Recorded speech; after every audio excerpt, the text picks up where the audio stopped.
What's up, everybody? This is Joshua Casper, and welcome to the walkthrough of the Learn Chords and Learn Scales devices that myself and Fabrizio made in conjunction with Ask.Audio. They're available right now for free on Ask.Audio, Ask.Audio. There will be a link in the little card here on YouTube, and obviously wherever the video is, the link is in the description. But highly suggest you go download these if you're looking to learn music theory. If you don't know like scales or chords off the top of your head, these are perfect for you. When I first made the V1, the first version of Learn Scales, I did it out of frustration because I had a bad computer, and every time I wanted to check if the notes I was using were inside of a scale, I had to open up Google Chrome, and Google Chrome is a monster. It's just a beast on the memory of a computer. So it just kind of sucked to have to go to the internet to look to make sure my notes were in my scale or whatever. And from that first version, we went to chords. And I've made, I think, 4 versions before I got in contact with Fabrizio, who is a Max for Live whiz. And he helped me make these 2 that you see right here on the screen in front of you. They're kind of the final versions of these. They're as best as they're going to get, or as good as they're going to get, and I think they really do the job. They're also not automatic music theory things. So for instance, here we have MIDI effects. Scale, if I put this on a MIDI channel and then I play a note outside of the scale I have selected here, Ableton Live will actually push the note for me. But it won't actually tell me, unless you're looking at the actual effect itself, that it's moving notes for you. So my objective here was to just show the user the scale or just show the user the chord, but the user will still then have to input the correct MIDI notes or play the notes correctly on the keyboard. That's the way you learn, by repetition and by having to do it right, at least in my opinion.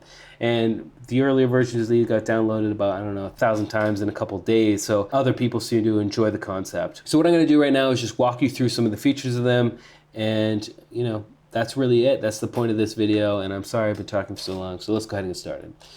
Right here I have the Learn Chords and Learn Scales, and from left to right on these, I've got the float window. If I click that, I got a window that floats around. The next thing is the root note, so choose whatever root note you want, and then we have something like 63 different chord variations here. And not only that, but you have the root shape, first, second, and third inversions. So we're looking at 63 times 4 different variations of chords. So there are, most chords any regular user is going to want is available inside of the chords here. Check. I'm going to come back to that in a second. And then there's the float. What the float is for the float window. Right now, it's activated, and no matter where I go inside of Live, the chords window is going to stay on top. So even if I'm working inside of my, my return tracks or anywhere, and the reason why we did that is because, let's say my Learn Chords instance is on this MIDI track, but I'm working inside a Massive, and I'm putting in some MIDI clips here on this channel. I want to be able to still see my chords and my scales, right? That makes sense.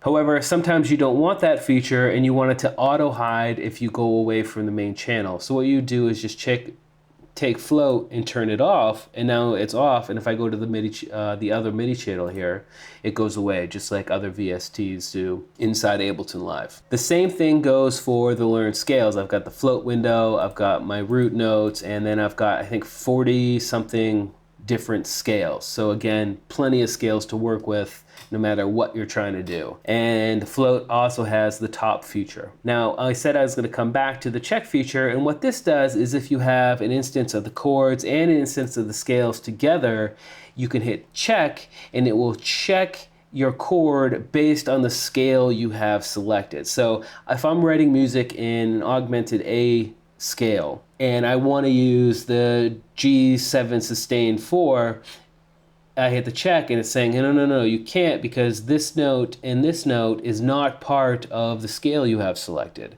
So this particular chord will not fit inside of the A augmented scale. And that's going to do that for all of them. G add 9 doesn't work. None of the G's are probably going to work here. So if we go into, let's go into an A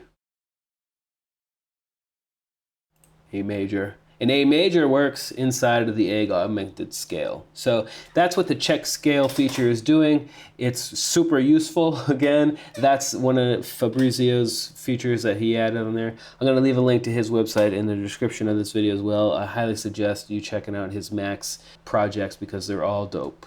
And he has some really, really great music theory Max plugs that you should go grab if you need help with music theory. Another last thing that you can do is on the Learn Chords device, if you click the piano, it will play the tone of whatever chord you have selected.